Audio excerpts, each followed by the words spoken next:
Appel illimité vers MTN plus 300 mégabits d'internet de 23h à 6h du matin. Tapez étoile 100, étoile 3, dièse. Choisissez forfait nuit à 2000 francs.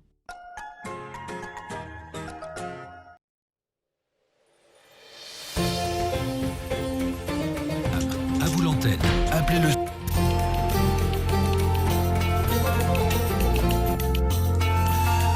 Vous nous écoutez sur les ondes du groupe Adafo aux médias Radio Espace, Espace TV. Merci de votre fidélité. Notre invité du jour, le Cheikh Mahmoud Dicko du Mali, qui développe bien sûr la thématique suivante pour nous, l'islam et la laïcité. Mais bien avant, nous avons Dr Diallo qui est avec nous et qui a bien amorcé d'ailleurs cette thématique et avec lequel nous sommes en train de comparer. Je rappelle que Imam Dicko, il est avec nous, il est en ligne, juste le temps de clôturer et nous allons le prendre, docteur. Donc je reviens vers vous pour ne pas perdre assez de temps là-dessus. Alors j'étais en train de dire que vous avez énuméré des points communs entre justement, vous avez énuméré des points que nous retrouvons justement dans la laïcité. Est-ce que ça, quelle peut être alors la différence entre l'islam et la laïcité? Bien sûr, il y a une large différence aussi, il faut aussi le signaler, que j'aimerais résumer en 2 points. Un point dans la définition, dans le sens même de la laïcité, et l'autre point dans la pratique de la laïcité que nous constatons dans les différentes sociétés, ou si vous voulez la mauvaise pratique de la laïcité chez certains,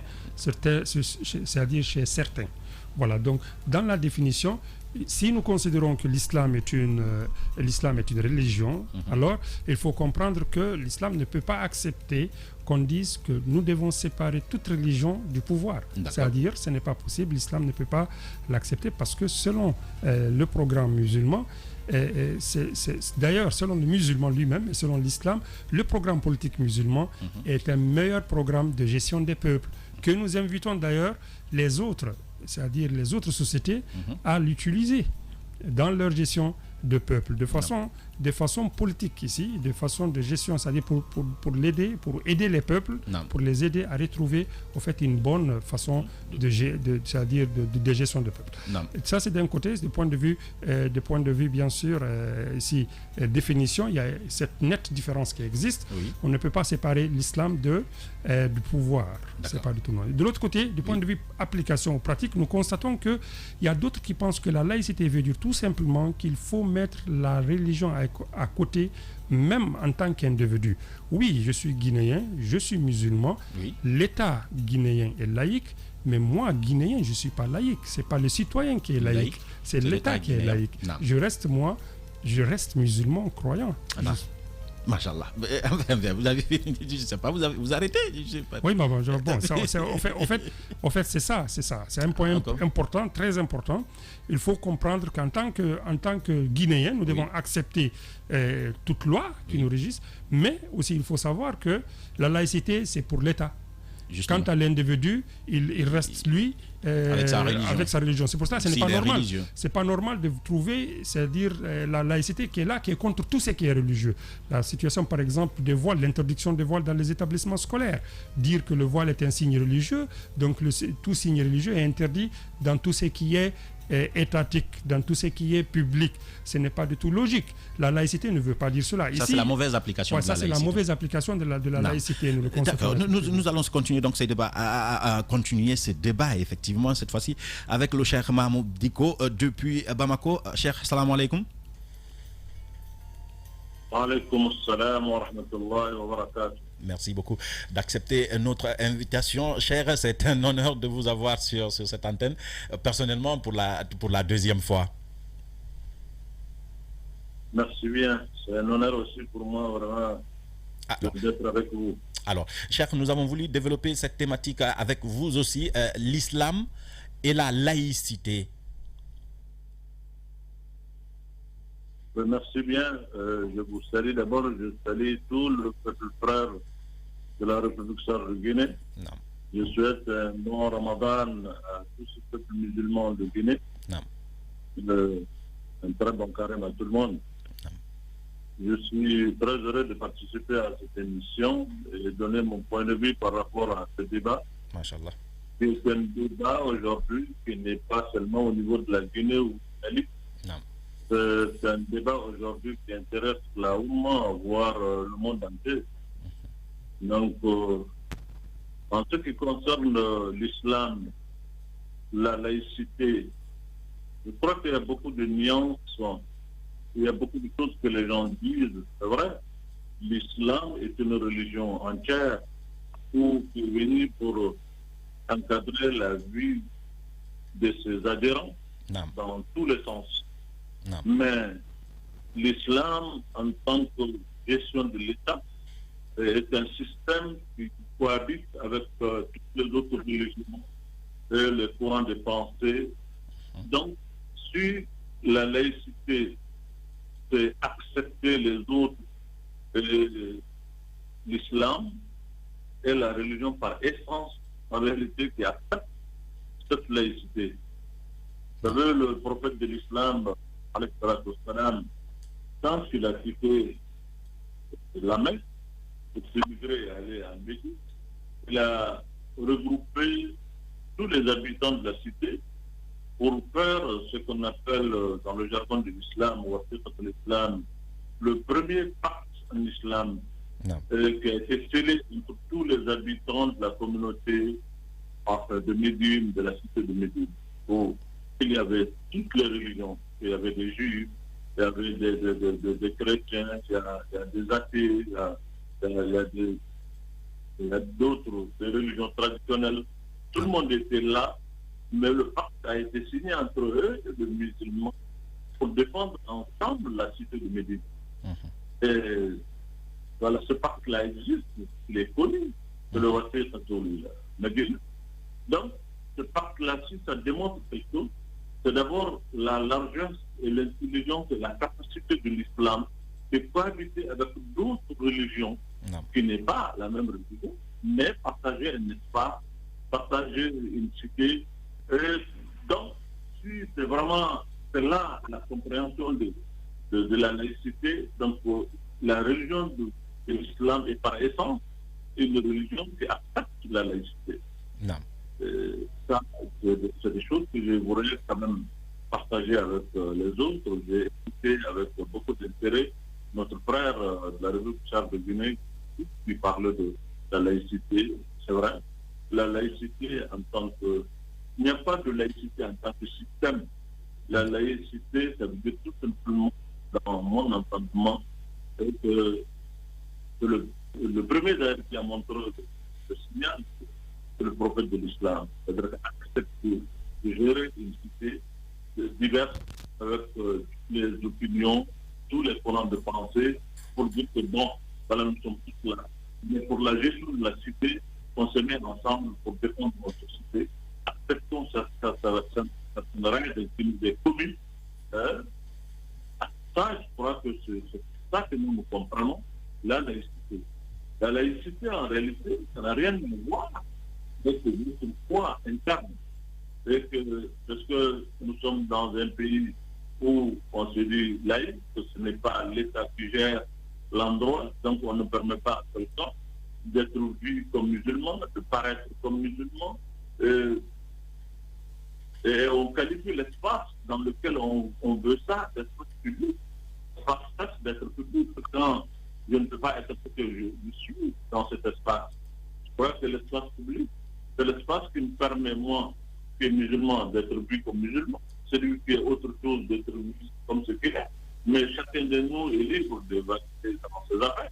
Mais à partir du moment où on interdit même à des jeunes gens de rentrer dans des salles de classe avec des signes distinctifs de leur religion pour dire que bon, si le fond, je pense que la laïcité, moi je ne sais pas de quelle laïcité vraiment l'on veut parler. Les gens, c'est un débat pour moi, ce n'est pas un débat sincère. Être certainement, ne pas être, ne voulant pas vraiment sentir une religion et la laïcité, c'est deux choses différentes.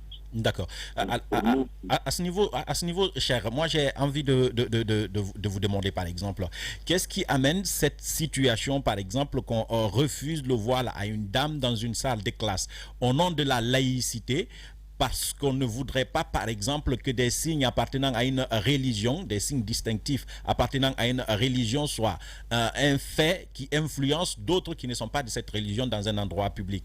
Est-ce que le fait de rendre un espace public neutre, sans signe distinctif, est une application de la laïcité? Ben écoutez, l'espace d'être public, quand vous voulez le rendre neutre, mais l'espace, il est public, parce que tout un chacun, de par ce qu'il est, il peut être dans cet espace-là et paraître comme il veut. C'est ce qui donne le sens à cet espace, pour qu'on le qualifie vraiment de public. À partir du moment où vous ne pouvez pas paraître comme vous êtes, l'espace devient privé, il n'est plus public. Ça veut dire que ça appartient à d'autres qui vous obligent à être ce que vous ne voulez pas. Donc ce n'est pas la laïcité le débat. Ce comportement n'est pas la laïcité. Et ce débat-là n'est pas un débat de la laïcité réelle. La laïcité, c'est surtout donner à chacun l'attitude de rester ce qu'il est, de paraître comme il est. Cette diversité qui fait notre charme et notre beauté à travers ce monde-là. Cette différence-là, on ne peut pas l'ignorer aujourd'hui. Pourquoi vouloir cacher la religion des gens au nom de la laïcité? De quelle laïcité parle-t-on? Mais nous, on ne comprend pas ça. Et nous pensons que c'est un débat inutile. Il y a des gens qui n'aiment pas certainement voir les gens paraître comme des musulmans, ça leur fait mal. Et bon, ils essaient vraiment d'embarquer tout le monde dans ça. Et je crois que c'est un faux débat. C'est un débat qui n'est pas sincère, qui n'est pas réel. D'accord. L'espace public, ça veut dire que chacun peut paraître dans cet espace comme il est. D'accord. Voilà. Alors, on peut accepter à des gens aujourd'hui de sortir dans d'autres trucs. Les gens sortent nus quand ils le veulent. Les gens peuvent sortir tous comme. Et vous pensez que sortir avec des signes religieux, ça veut dire c'est une atteinte vraiment à la laïcité. Mais la laïcité en elle-même n'est pas une religion. Non. La laïcité, c'est tout simplement une pensée qui consiste à faire en sorte que tout le monde puisse vraiment être là, ensemble. Nous avons la vision commune de l'État qui est là, qui n'est pas faite au nom d'une religion, mais quand même que chacun de nous peut être dans la religion qu'il peut être. C'est comme ça que nous comprenons vraiment la laïcité et nous pensons réellement qu'aujourd'hui le débat qui se fait ailleurs, bon, je respecte les gens dans leur opinion. Évidemment. La façon dont ils veulent que leur pays soit géré ou leur espace soit géré, c'est leur liberté. Ils sont libres de le faire comme ils veulent. Moi, je n'aime pas vraiment me mêler dans ce débat. Je suis d'accord avec vous, cher. Alors, si je devrais partir sur un cas pratique, cher Mahmoud Dicko, si je devrais partir sur un cas pratique, disons que la réglementation, par exemple, dans la législation musulmane et dans d'autres, et dans les États laïcs, si je peux me permettre cette expression-là, ne sont pas les mêmes. Par exemple, les infractions ne sont pas réprimées de la même manière. Je vous envoie à parler un tout petit peu de la législation dans la religion musulmane. La charia, par exemple, quand vous volez, on vous demande de couper les mains. Et il se trouve que dans nos États, par exemple, c'est une mesure excessive. On ne coupe pas les mains quand on vole, mais on peut emprisonner. Pour un musulman, dans un État comme le Mali, dans un État comme la Guinée, entre ces deux législations, laquelle la personne, le musulman, a la responsabilité de se soumettre? Vous savez, vous vous soumettez à la réglementation qui est en vigueur. Aujourd'hui, ce n'est pas la réglementation musulmane qui est en vigueur dans nos pays. Vous savez, il y a une différence entre ce qu'on appelle l'islam en tant que tel et la charia qui fait partie de la religion, mais qui n'est pas l'essence de l'islam. Non. Vous savez, ils ont posé une question au prophète de l'islam, pour lui poser la question, qu'est-ce que c'est l'islam? Il a répondu, il a donné une réponse qui est claire.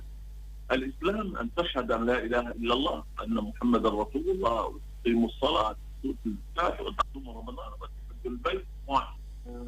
Quand on lui a posé la question, le prophète de l'islam, qu'est-ce que c'est l'islam? C'est lui qui l'a envoyé, c'est lui qui connaît, c'est lui qui fait, c'est lui qui enseigne. C'est à lui qu'on a posé la question, qu'est-ce que c'est l'islam? Il a donné une réponse qui est claire. Il dit l'islam, c'est 5 choses qui constituent aujourd'hui les 5 piliers de l'islam. C'est ça l'islam. L'islam, c'est attester d'abord qu'il n'y a pas de divinité qu'Allah, que le prophète Mohammed est un envoyé de Dieu. Le premier, prier, ensuite faire la prière, donner l'homme, faire le jeûne et aller en pèlerinage. C'est les 5 piliers de l'islam. C'est ce que le prophète a donné comme réponse quand on lui a posé la question qu'est-ce que c'est l'islam? Il dit l'islam, et il a donné le 5, et ce 5-là qui constitue aujourd'hui le 5 de l'islam. Donc la charia dont vous parlez, vous avez parlé tout de suite d'amputation de main, le prophète l'a trouvé en vigueur.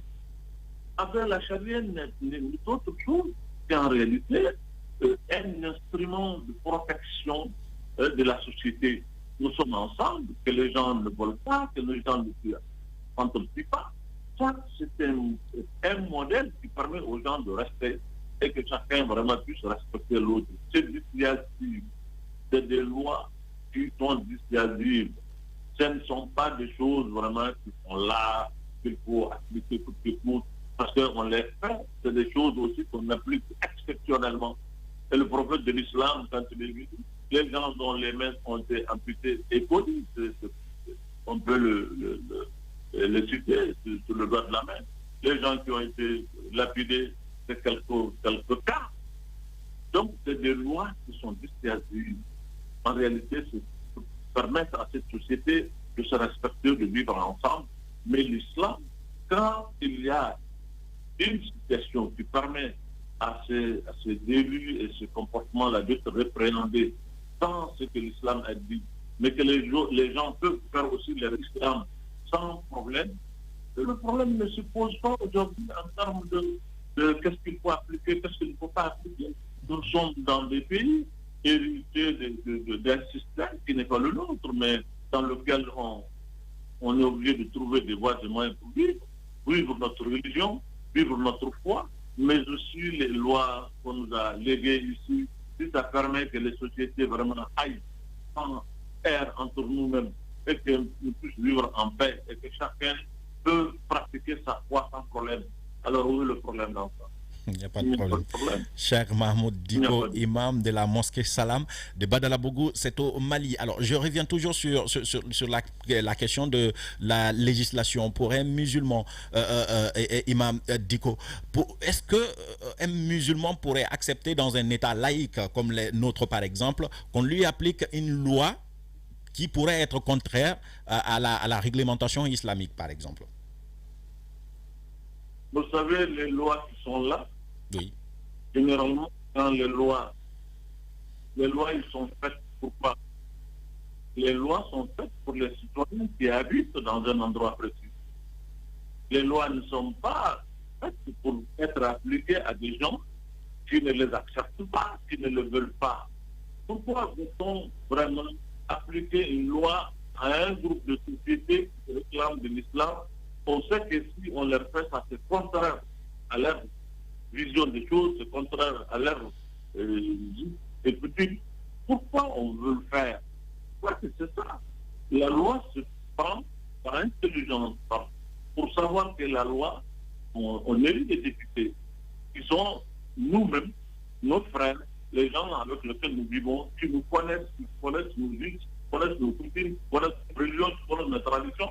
Mais ces gens-là ne doivent pas du tout prendre des lois qui sont contraires à nos valeurs sociétales, religieuses. Non, ça ne doit pas se faire.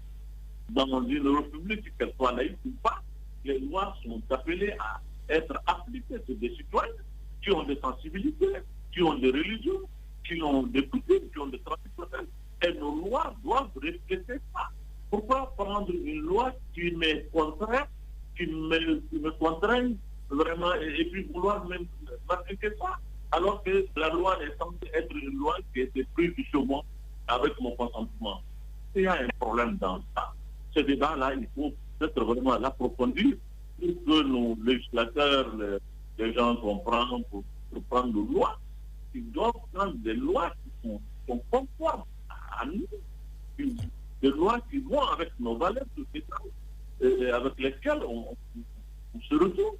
Mais si vous prenez des lois qui n'ont rien à voir avec nous, qui sont étrangères complètement à ce que nous sommes, qui nous amènent d'ailleurs dans un déchirement et une contradiction réelle, Et je crois qu'on doit beaucoup attention à ça. Alors, d'où j'aimerais vous poser la question suivante. À quel moment un musulman peut refuser qu'une loi s'applique, qu'une loi de la République s'applique à lui? À quel moment? Mais quand cette loi de la République, d'être une loi de la République, elle est une loi de la République quand c'est la République dans son ensemble, dans sa totalité, qui l'accepte. Et quand quelques personnes vont aller s'asseoir pour prendre une loi que la majorité de la République trouve indépendante, qui ne convient pas, mais vous pensez que les musulmans n'ont pas le droit de refuser ce qui ne convient pas. Mais quand les députés qui prennent ces lois-là, les prennent au nom de ces mêmes musulmans, ils reviennent à ces musulmans vers la restriction, ils ne partent de ça avec eux. Et en ce moment, cette loi, si elle est appliquée, personne ne peut refuser. Mais quand, dans nos différents États, avec tout le respect que j'ai pour les États, et généralement, ils vont d'abord aller signer des conventions et les ratifier, ensuite venir dire que non, parce que tel pays a ratifié cette convention, on est obligé aujourd'hui de prendre des lois pour les conformer à la législation, etc. Non, alors qu'il n'y a jamais eu de référendum ou de consultation de façon générale pour impliquer les deux dans ce mépris que nos gouvernants ont pour la peine, ce qui révolte les gens, ce qui amène des incompréhensions entre les gens. Vous ne pouvez pas venir nous imposer des lois venir d'ailleurs. Les lois, il est censé en tout cas être prises, ces lois-là, elles sont censées être prises par nos gens que nous avons élus, qui nous connaissent, qui connaissent nos traditions, qui connaissent nos soutiens, qui connaissent nos sensibilités. Si ces lois viennent d'eux, je ne pense pas que ça va poser le problème. Mais si vous nous amenez des choses qui n'ont rien à voir avec nous, pour vouloir nous imposer ça, pourquoi vous pensez que c'est au nom de la République que vous devrez nous imposer quelque chose qui ne vient pas de la République? Ça, c'est difficile. Je vais vous envoyer sur un tout autre terrain, cher Diko. Cette fois-ci, c'est côté musulman même. On voit des personnes qui se réclament musulmans, permettez-moi l'expression, qui se réclament musulmans et qui veulent appliquer la charia, si on peut le dire ça comme ça, dans certains endroits, dans certaines localités. Et ce comportement-là arrive à faire peur à ceux qui sont d'abord musulmans, qui se trouvent dans une incompréhension à un moment donné, et ceux qui sont surtout pas musulmans parce que qui pensent que leur façon de faire, donc leur comportement est islamique. Est-ce que ce n'est pas ce qui fait que le musulman et surtout l'islam a cette image d'une communauté par endroit persécutée, si je peux me permettre cette expression? Est-ce que c'est pas ce qui donne cette image d'une communauté persécutée quelque part? Écoute, c'est la raison pour laquelle moi j'ai toujours dit, et c'est encore mon opinion, de chercher à parler avec les gens qui en réalité pensent que l'islam est une religion d'imposition. L'islam est une religion de choix. Ce n'est pas une imposition. On n'impose pas une religion. La religion est une religion de choix. C'est un choix que l'on fait. Ce n'est pas une imposition. On ne peut pas vouloir vraiment soi-même s'auto-proclamer un groupe qui est en train de questionner le monde des pays pour dire qu'on va appliquer la charia aux gens. Pour appliquer la charia, il est préalable. La charia ne veut pas dire ce qu'eux ils pensent. Appliquer la loi, de façon générale, il y a des préalables. Il faut qu'une loi soit une loi. Il y a des espaces dans lesquels il faut. Il y a des instruments judiciaires qu'il faut. Il y a beaucoup de choses qu'il faut faire. Vous ne pouvez pas dire que ces gens qui sont en train d'aller ici et là, incohérents, ce qu'ils font et que c'est ça, ils le font au nom de l'islam. Non, l'islam n'est pas cette religion. L'islam n'est pas une religion de fuite en avant, de gens qui ne réfléchissent pas, mais c'est pour cela aujourd'hui que moi je l'ai dit, ça a été mon opinion de tout le temps, que ces gens-là, il faut leur parler, il faut souvent les prendre par la main, leur dire que bon, ce n'est pas l'islam qui vous demande de faire ce que vous êtes en train de faire, mais ils pensent qu'ils sont en train de bien faire, et on les met dans un carcan dans lequel personne ne peut leur parler, et on tout ça à la religion musulmane. À toi, globalité doit poser ce débat. Quelques individus ne peuvent pas s'emparer de l'islam et poser des choses au nom de l'islam, alors que les milliards de musulmans sont là. On ne pose pas ce débat, on ne fait rien. Et tout le monde se mobilise, les luttes contre les terroristes, tout contre le terrorisme, tout contre l'islam. Mais alors, il y a quelque chose qui ne va pas dans cette affaire-là. Mais pourquoi les gens veulent que les autres doivent venir lutter contre ça? C'est les musulmans eux-mêmes. C'est le monde musulman, c'est la Oumma islamique qui doit se mettre ensemble pour dire à ses enfants égarés de notre communauté, de la Oumma, arrêtez. Non. Arrêtez. Ce n'est pas la solution, ce n'est pas la manière de faire. Je suis d'accord que ça, ce n'est pas la manière de faire. Et la Oumma doit dénoncer ça. Et c'est la Oumma qui doit dénoncer ça. Ce n'est pas les autres qui viendront nous dire ce qui se fait dans la religion, ce n'est pas la religion, ce n'est pas les Africains. C'est la nôtre. Et c'est nous qui devons gérer ça. Je suis désolé que nous avons l'organisation des chefs d'État musulmans à travers ce monde-là qui n'ont jamais posé le problème. Non. Ça ne passe pas à leur place. C'est les autres qui parlent à leur place et ils ne parlent pas. Il n'y a pas d'autonomie de pensée pour le monde musulman, pour le monde africain, pour le monde dans lequel nous vivons ces problèmes-là. Nous refusons de poser le débat. On a même peur que ce débat soit posé. On a l'impression qu'il y a des gens qui ont intérêt qu'on reste dans cette crise infinie et dans une guerre qui ne finit jamais pour déchirer nos pays, pour affaiblir nos systèmes, pour des raisons qu'eux savent et nous ne savons pas. Cheikh Mahmoud Dicko, imam de la mosquée Salam de Badalabougou, pour vous sur Radio Espace et Espace TV dans l'émission Parler Islam. Alors, pour vous maintenant, je donne la parole à Dr Diallo. Dr Diallo est directeur de l'Assemblée de la jeunesse musulmane, de l'Assemblée mondiale de la jeunesse musulmane en Guinée. Il veut vous poser des questions. Allez-y, docteur.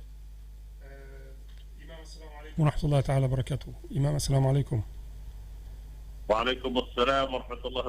Je suis très ravi, honoré d'être avec vous aujourd'hui. Ça, il faut que je le dise pour la première fois. Merci, docteur. D'accord. Vu qu'on n'a pas assez de temps, je me lance directement vers une question.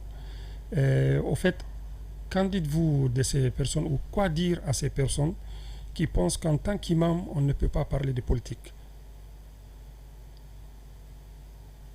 Je ne sais pas quelle définition ces personnes-là font de l'imam. Qu'est-ce que c'est un imam? Il faut leur poser la question. Et qu'est-ce que c'est la politique? Est-ce que c'est la gestion de l'État? C'est la gestion des hommes? Si c'est cela la politique, comment est-ce qu'on peut exclure l'imam? Non. Et puis de quel droit on exclut un individu et un citoyen du débat de sa cité? Je crois que ces gens-là, il faut vraiment qu'on revoie encore leur conception des choses, leur compréhension de ce que c'est un imam. Vous, docteur, vous êtes représentant de la Ligue mondiale de la jeunesse musulmane, An-Nadwa. An-Nadwa al-Alami al-Shabab al-Islami, oui, effectivement. Oui, ça va. J'ai compris que ce soit de cela dont il s'agit. Mais vous savez ce que c'est un imam. Ah, oui. Un imam, par définition, c'est quoi? Par définition, un imam, c'est un leader. Oui. Un leader, c'est un leader du public. C'est quelqu'un qui dirige la prière, mais pas seulement la prière. Oui. Et si on pense que l'imam, c'est diriger la prière, point, ça s'arrête là, et qu'on doit rester dans les mosquées et ne jamais parler en dehors de la mosquée, mais ça, c'est vraiment comprendre la chose de façon simple. Et je crois que la fonction de l'imam va au-delà de cela. Et le prophète nous a enseigné qu'il y a deux catégories dans la communauté musulmane. Ces catégories-là sont complémentaires. S'ils se mettent ensemble, la Oumma va bien. Quand ils sont bien, la Oumma va bien. Cette catégorie, c'est Al-Umra ou Al-Umra, les intellectuels, ceux qui donnent le savoir et ceux qui donnent le pouvoir. Ceux qui donnent le savoir et ceux qui donnent le pouvoir. C'est qui doivent se mettre ensemble pour gérer les sociétés. Vous ne pouvez pas exclure les gens qui sont tous les vendredis et tous les jours presque en contact quotidien avec les gens.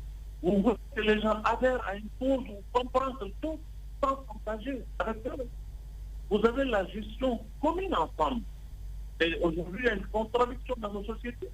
Vous voulez que les politiques gèrent les hommes et les imams aussi gèrent les hommes, mais qu'ils ne se parlent jamais, qu'ils ne se comprennent pas, qu'on ne se retrouve pas, alors que nous partageons la même chose que la gestion des hommes.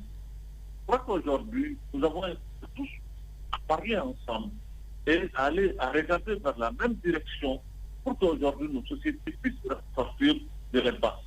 Donc, penser que quelqu'un s'appelle imam ou bien des qualités d'imam ou évêque ou, je sais pas, prêtre, il faut pas qu'il parle de sa société.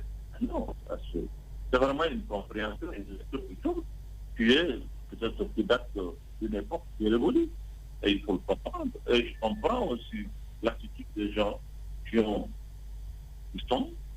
des sortants des écoles qui ont dit en réalité à combattre ces choses-là. Parce que, bon, tout le monde sait comment ces révolutions et autres là sont venues en 17 ans. C'est que l'Église, pour parler de religion, avait un rôle prépondérant dans la gestion des cités. Il y a eu une révolution qui a exclu les hommes dans la gestion des cités, mais ça ne peut pas rester quelque chose qui va rester éternellement et que ces hommes-là ne doivent pas du tout parler de... Mais ils le font tous les jours. Même aujourd'hui, tous les hommes de pouvoir à travers le monde sont connus, mais ils ne parlent que de politique. Non. Désolé. Ah oui. Non.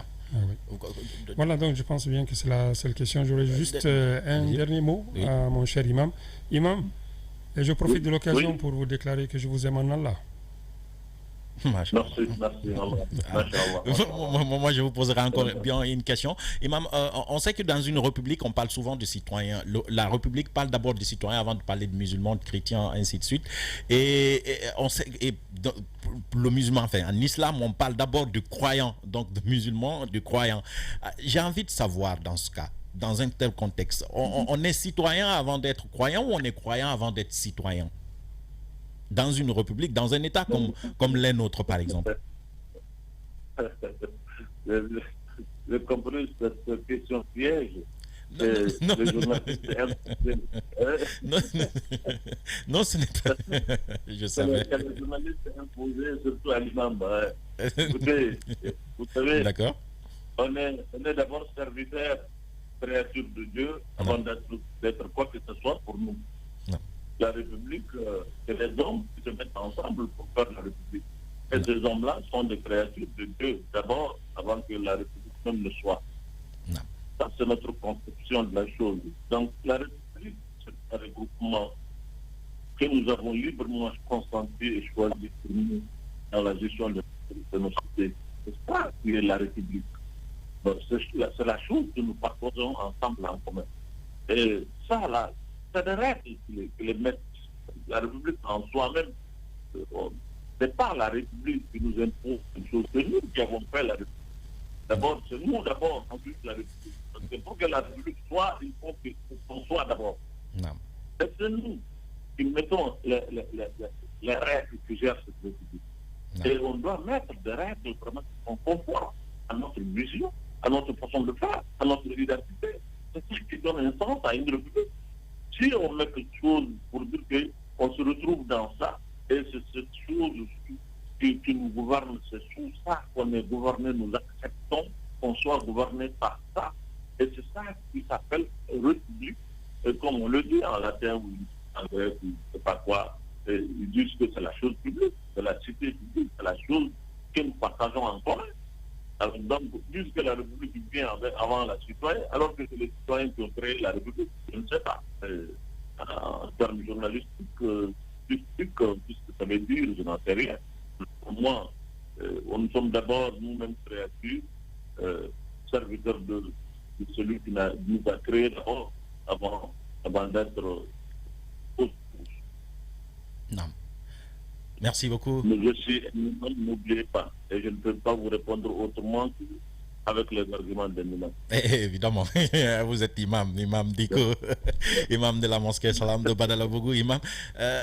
Il ne reste plus qu'à vous remercier. Nous vous disons merci, puis Allah vous en rétribuer tous les mérites. Merci bien. Merci à mon frère qui est à vos côtés. Merci. Je l'aime bien.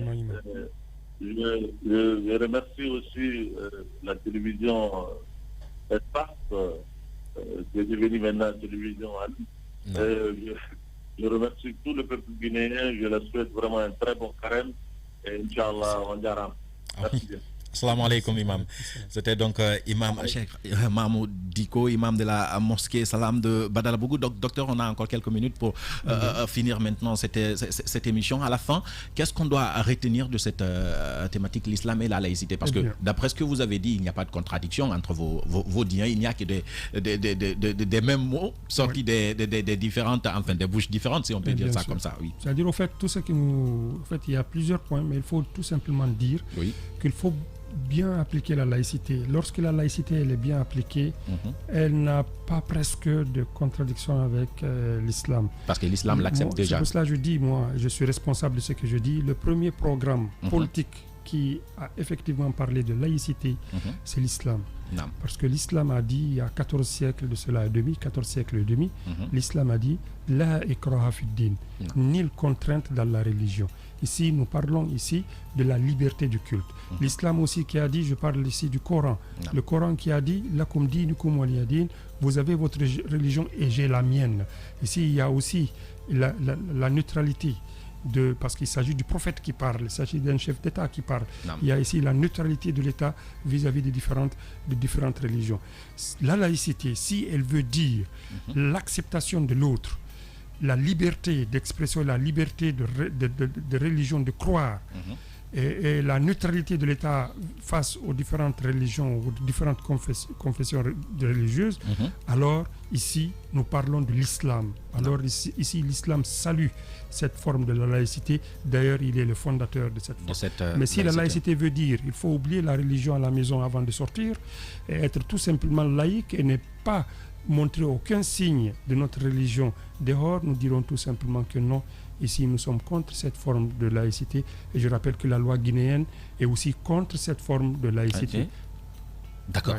Docteur Diallo était avec nous. Il était notre invité sur cette thématique avec le Cheikh Mahmoud Diko. Avec eux, nous avons parlé de cette thématique donc à la technique à côté de moi, à la radio, Mohamed Kamara, et à la télévision. Il y avait Lamine Sidibé, Aboubakar Foté Souma, MB Bangora et Amadou So. Ça a été un plaisir, comme toujours d'ailleurs, d'animer cette émission pendant ce mois de Ramadan. Tout de suite, nos programmes continuent sur nos différents médias. À la radio, c'est le grand rendez-vous d'information. Et à la télévision, c'est l'émission Droit dans les yeux que vous allez suivre. Quant à nous, on se retrouve demain dans Parler Islam, mais cette fois-ci la version concours, ou ce qu'on a commencé hier pour ceux qui nous ont suivis. On va continuer demain pour nos sœurs qui doivent se qualifier pour la finale. Au revoir.